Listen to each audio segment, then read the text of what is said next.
Scrupulous ka kapag ikaw ay attentive at mabusisi kahit sa mga maliliit na bagay o detalye, especially sa morality at integrity. Good one. Kapag ikaw naman ay persnickety, ikaw ay mabusisi sa mga maliliit na detalye at maliliit na impormasyon. Pero kapag ikaw ay editor-in-chief or editor sa isang publication, kailangan mo maging persnickety. At ito ang konting kalamang dapat na alam mo. Alam niyo ba kung sino ang pinakaunang babaeng naging editor-in-chief ng University of the Philippines?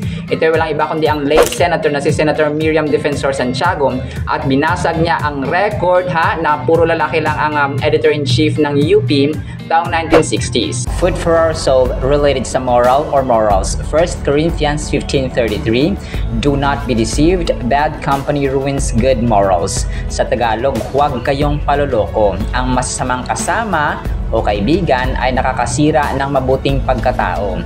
1 Corinthians 15:33. Mula rito sa Davao del Norte, ang katotohanan at kaalamang dapat na alam mo.